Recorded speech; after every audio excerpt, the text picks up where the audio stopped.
Okay, so I'll just start from the start lah. Oh, so what includes? Okay, so this would be an old unit, which you might see it in some of the clinics itself. Okay, so this only tests for HbA1c lah.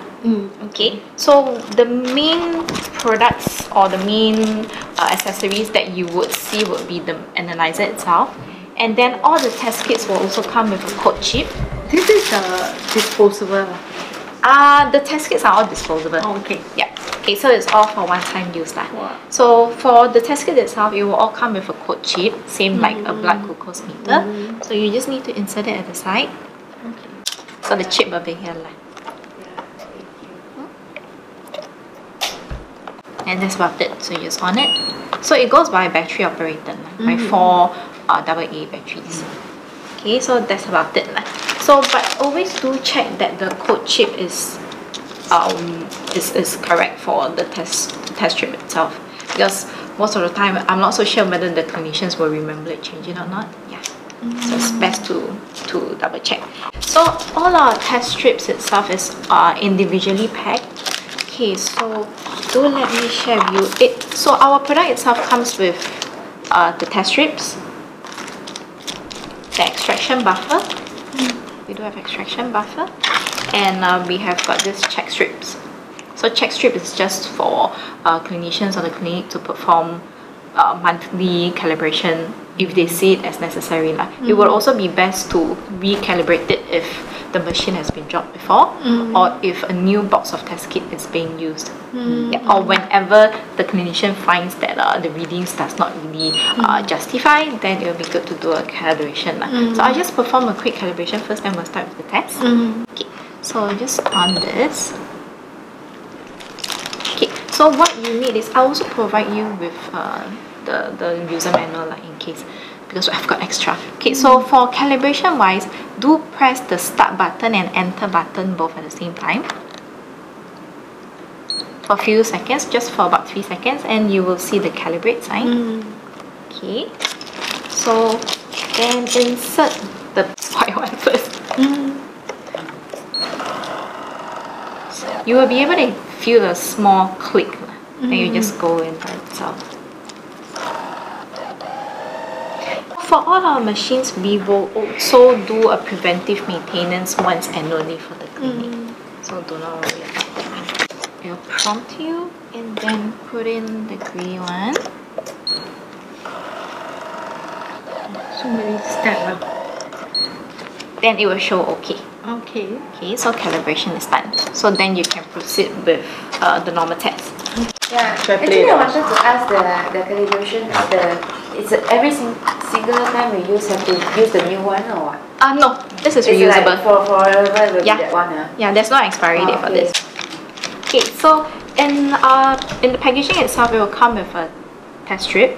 And with a capillary spoit itself. Oh, this is nice. So for the spoit, it does comes with a capillary action, so you don't really have to squeeze it to collect the blood. It's better. But one thing is, if you were to see, right, there's this hole here.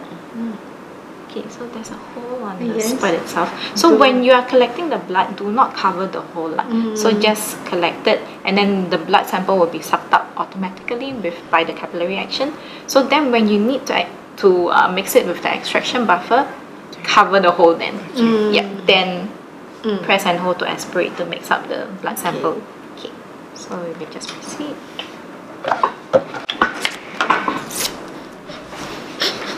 This one is Okay, and one thing is, most of the time we will also advise users to actually prick the middle part of the finger. Why? Because one thing is, we want to make sure that there is sufficient blood sample, because sometimes you will prick at the side, then it might not be sufficient, because different patients have got different type of skin. Painful Actually not. HbA1c required more. Slightly more. HbA1c, yes. I think Dr. Leong 每次 prick 这边不会痛嘞。 No such thing. So I prick one 中间很痛。 thing is, just one of my trick that I've observed by pricking myself. So because sometimes I do see clinicians, let me show, just pricking like that. So it will be very painful. So what I do usually is I'll just push up some of the flesh and then prick it, so it wouldn't be that painful. I see. Just one of the things that I've observed. Don't worry, it's not painful. Yeah. Oh, okay. I leave it to you lah. But it's always best to wait for the alcohol to dry as well, because the alcohol might also affect the test results. Okay, so in the meantime, you can just insert the test strip.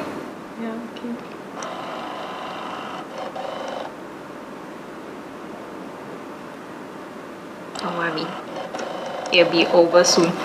Okay. Very fast. Oh, is it painful? No. Not exactly, right? Drama lah this one. Okay, so we would roughly just need just a bit. That one is so scary. So as you can see here, I'm not pressing on anything. I'm just collecting the blood. So it just stops by itself. Oh, okay. So that's about it. Okay. Oh, so little. Yep. So as you can see here, it just stops here, right at the tip. It will stop by itself now. Yes. So it's enough. So you just need to mix it up now. Try to mix it to exclude as little bubbles as possible. So you can see here there's this fluorescent tablet here. Just mix it to dilute it. Why? Let go and suck in, let go. Need to dilate. But you don't go too fast. If you go too fast, it will have bubble. You need so much. That one is Alright. So if there are bubbles, right, just take note not to apply the bubbles to the test strip itself.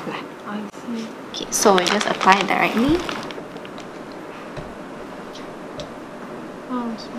And then press that. So what is the difference with this one and the simple type of one? The A1C now. Okay. Okay, for that itself, right, what I do understand is the machine is a disposable machine. Oh, if I'm not wrong. Yes. So the test strip and the analyzer itself is disposable. It's more expensive, right? Single test. I'm not so sure about the test, the cost though, but from my understanding or from my marketing team itself, we do understand that that is slightly more expensive. One A1C now. Because y'all might be able to see quite a few brands in the market itself. So this like a little bit complicated lah. Like this like. I think it's standard for HbA1c. Oh, is it? Maybe most clinic use it. Like I saw in not GP clinic, even endocrine clinic, they also just. For endocrine clinic, most of the time they will use a machine which is under Siemens, DCA Siemens lah. Yeah, yeah. For endocrine clinics, they prefer DCA Siemens. And then that is another different method.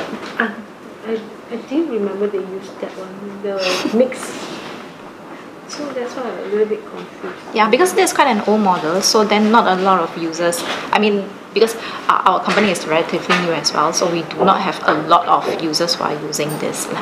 But what about the new model? Do you still need to mix this? Yes, it will be exactly the same.